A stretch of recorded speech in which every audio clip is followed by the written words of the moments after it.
Welcome to Decision Vision, a podcast series focusing on critical business decisions. Brought to you by Brady Ware Company. Brady Ware is a regional, full-service accounting and advisory firm that helps businesses and entrepreneurs make visions a reality.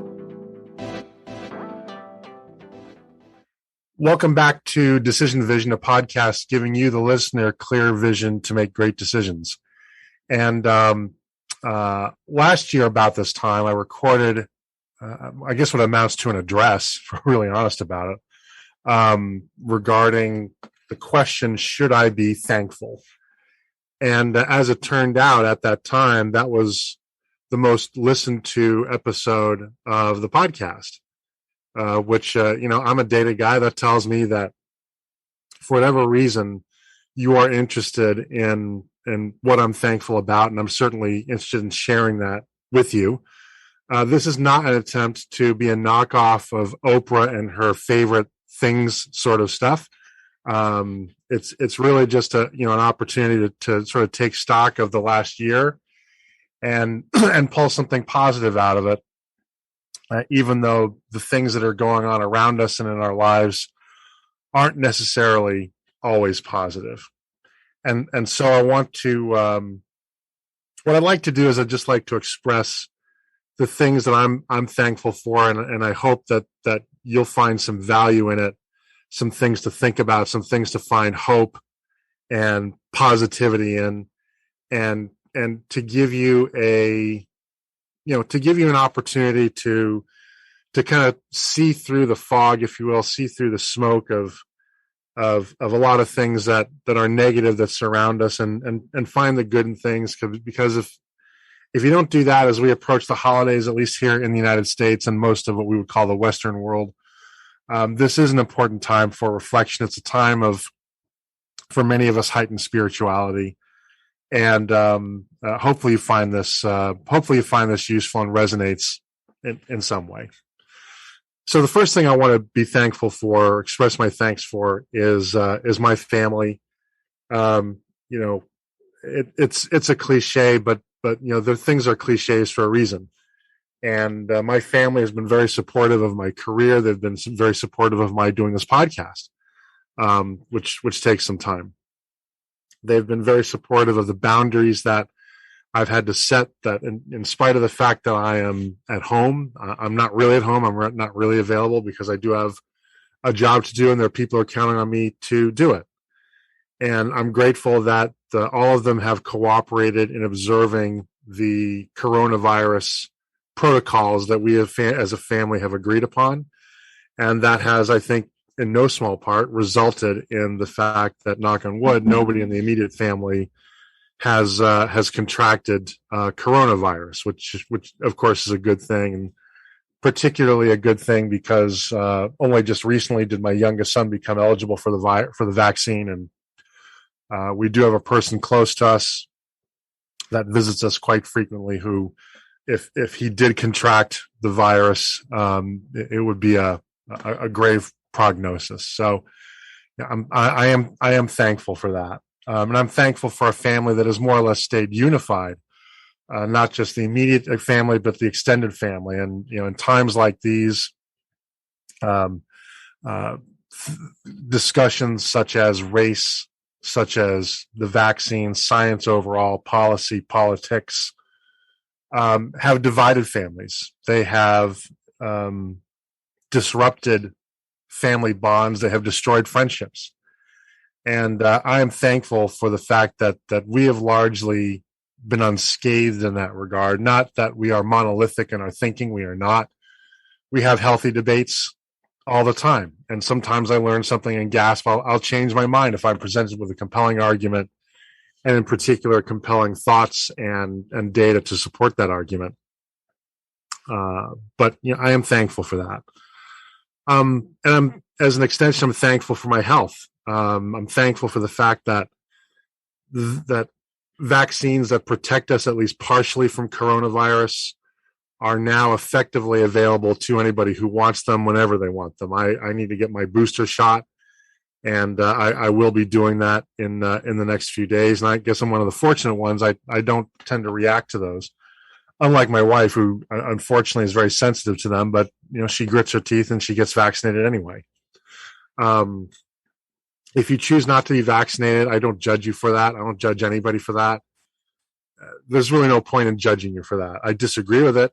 I may have a different personal risk profile than you, but it's your risk profile. And at the end of the day, we all have the power to take whatever protections we see appropriate, at least for the most part, to protect ourselves from the coronavirus and make our own decisions in terms of risk reward. And I only encourage people to be vaccinated because it does seem to be effective. At least the data, that's how I interpret the data that I see. And I would rather people not get sick and die rather than have people get sick and die. It's really as simple as that. I'm thankful for SpaceX. I'm thankful, in spite of the fact that I'm on record as saying, I think Elon Musk is both a genius, an inspired one at that, and he's probably a little bit nuts. And maybe those two things go hand in hand.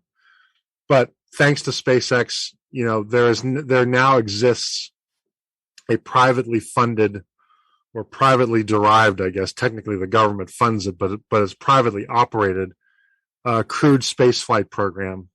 And I think that's an extremely important step for humanity. I think that the fact that we have not returned to the moon since the early 1970s is really a shame. I think it's something that has held American society back. I understand it was expensive to do that. I understand the main reason for getting there was so that the Russians wouldn't, or the Soviets wouldn't, or at least get there before then.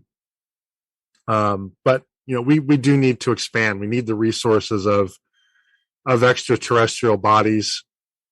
We need to understand what it takes to colonize other worlds and adapt to space flight. Life in space and new generations in space.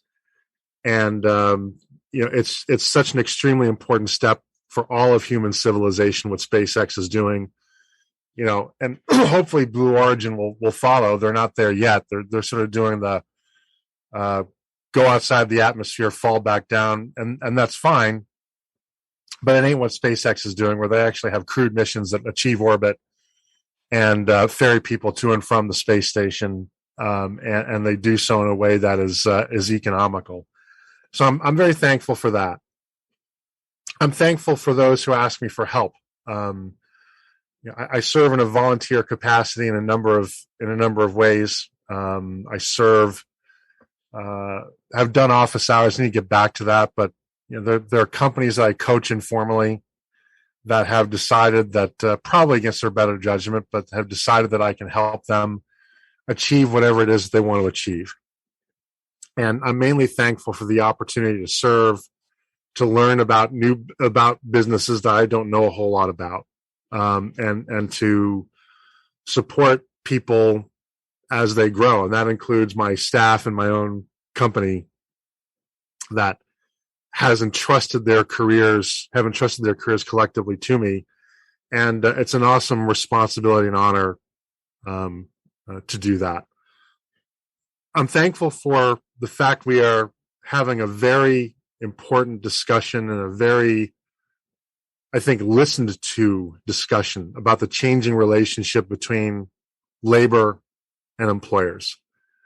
I don't think the data suggests that people are leaving the workforce because of generous government benefits, though I remain open to being convinced. As I say very often, economics is a slow science. It takes us a year to figure out if we're in a recession, another year to figure out if we're out of it. That's just the way economics goes. It's getting better, but economics is a slow science, and maybe we won't really know the full effect of extended government benefits until early next year. But the data right now that I see indicates that there's something more secular going on. It's not simply about paying people not to work anymore. It's about changing priorities. It's about people deciding that, if they don't have to work, if they're a second income in the family, at some point it's not worth it. They'd rather take a step back in their so-called economic standard of living to get back a part of their life that they were missing. And I'm neither cheering those people nor am I denigrating them in any way. I just think that it's a very important discussion that needs to be had, and I'm grateful for the fact that both employees and employers are engaged in it. And it's a scenario that's been exacerbated by the fact that we have chosen to make immigration into the United States harder than it has been. It's been exacerbated by the fact that roughly 2 million people retired earlier than they would have because of the coronavirus pandemic. It's exacerbated by the fact that roughly 350,000 working age Americans are now dead that would not have been dead if not for the virus. And it's a classic supply shock to go on top of a steadily declining workforce in terms of sheer numbers. And, it's that's just what we're looking at. And I'm glad we're having this conversation because it's giving a chance to reopen the discussion of what we want the relationship of labor in our economy to be. And maybe it's going to go back to right where it was in 2019. Maybe we're going right back to offices and cubicles, and we're going back to the hours we worked and, pushing mental health to the side and maybe not changing boundaries at all. I don't think that's the case, but I acknowledge the fact that it could happen. But if it does happen, at least it's happened as a result of an intentional society-wide conversation, which means there's an implicit choice as opposed to millions of people feeling like that has been forced upon them. I'm immensely grateful to you, the listeners, or at least the downloaders. I can't track who listens to this thing. That's the way podcasts go. But, I do know that, at least I'm pretty sure, over 30 million downloads have occurred since we launched this thing about 20 months ago. And that's a big number any way you slice it. And we've been consistently hitting now 40,000 downloads in the first 30 days after a new podcast is released. That puts us in the top 1% of at least business podcasts and maybe all podcasts altogether. And it's nice to get that feedback. It's nice to feel like you're having an impact. The thing about podcasts is that it's one of the least engaging social media formats out there. I talk in a microphone. You may or may not listen. That's it. There's no conversation that happens except for when I have the guests on. All I know is the download. So the fact that you're downloading, and presumably you're not all just downloading without listening. I appreciate at least your willingness to take up valuable storage space on your cell phones, your smartphones, and that you find what we do useful. And as long as you find what we do useful, I think we're inclined to keep doing it. I'd like to thank the guests who've come on and have provided just a ton of expertise. And as I've said many times in this program, this is a way of my institutionalizing mooching from guests and their particular areas of expertise. They come on, they're not compensated. I don't think they get a lot of referrals from the podcast. The podcast doesn't really work that way. They do it because I asked them to, and they do it because they feel like they have something they want to share with the world and they want to share with our listener base. And they take the time to do this. And I'm enormously grateful to our guests who are willing to come on and do that. I'm grateful for political stability, relatively speaking. I didn't think I'd have this on a list at some point. Maybe I always should have, but I guess you take things for granted until they're not there anymore.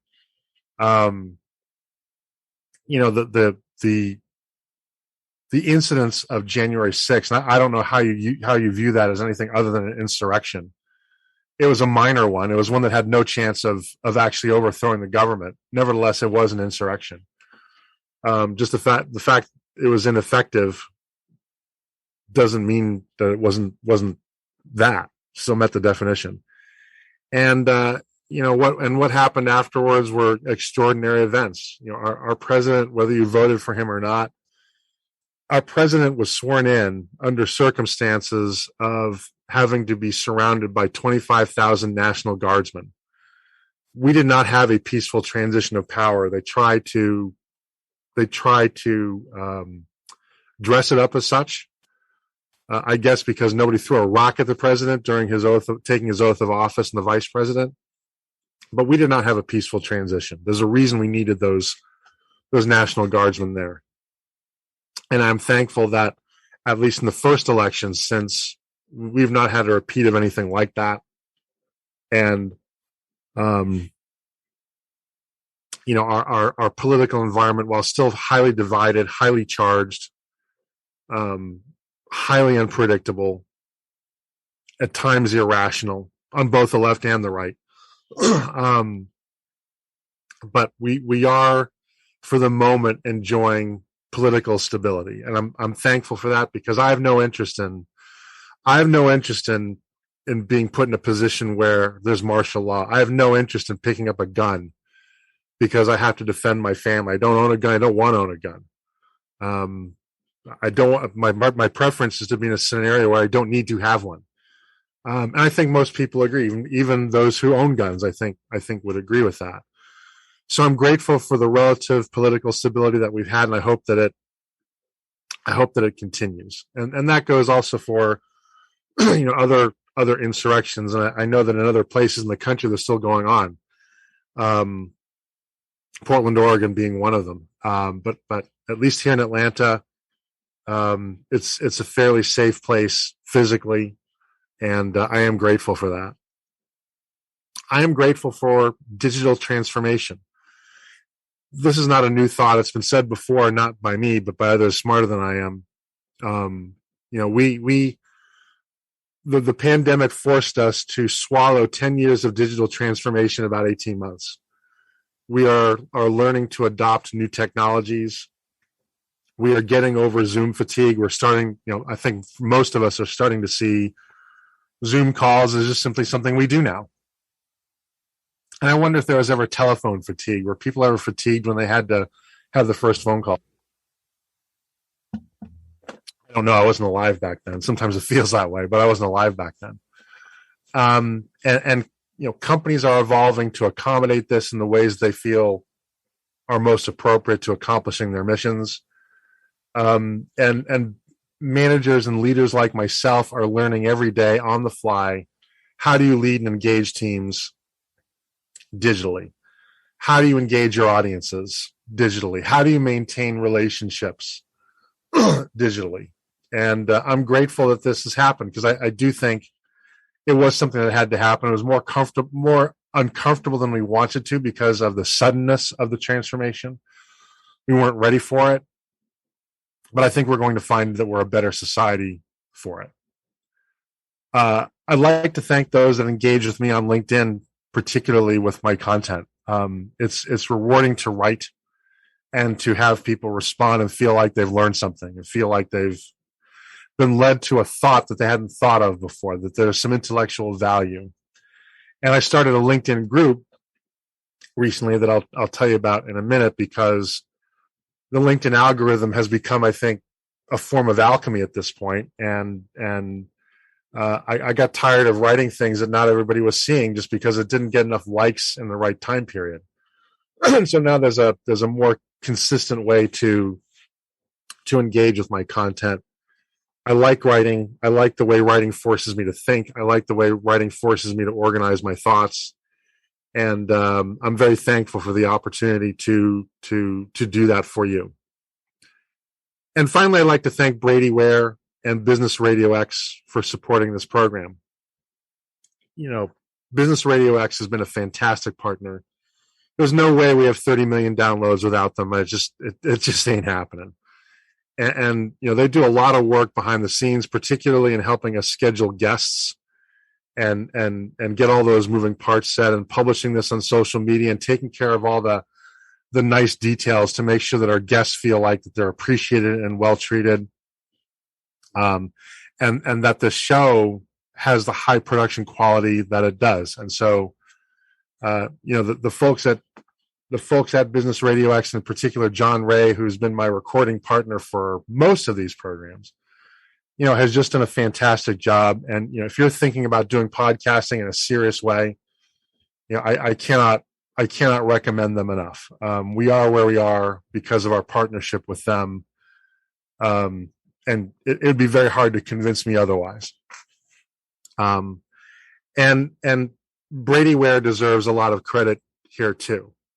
Brady Ware pays Business RadioX to do this. John is not doing this out of the goodness of his heart. He has a good heart, but it ain't that good. And it shouldn't be. But Brady Ware, does spend some significant money to produce this podcast. And they don't do it because they think it's a massive business generator. It's not. That's not what podcasts are for. They do it because they have a commitment to increasing body of knowledge in business to help people become better business decision makers. And my fellow shareholders have agreed that this is a good investment, that this is a way to give back to the community. This is a good vehicle to carry that knowledge forward.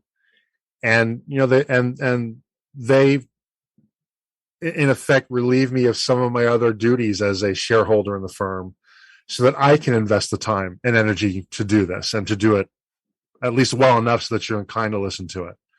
So to my partners at Brady Ware, I'm immensely grateful that you give me this platform to do this show.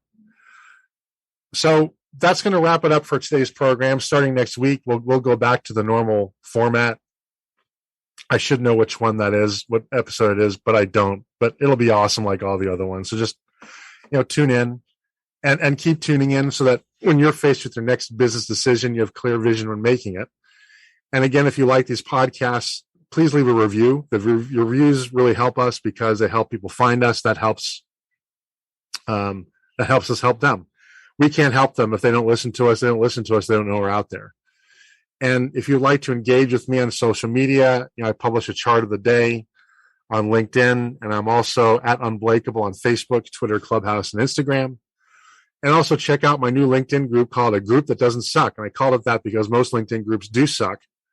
And this one sucks a little bit less because we have more control over it. And it's I moderate it.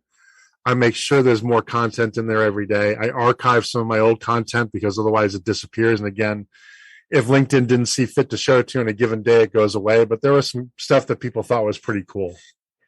And it's also a place where other people are expressing their ideas and starting conversations, which I just really dig because that's how I learn. It's not a vehicle for Mike Blake to go out there and try to show off how smart he is. That would be a fool's errand. But it is a vehicle for other people to share, I think, smart things and engage with smart ideas. And that, I think, is, for me, is the primary attraction of any social media asset.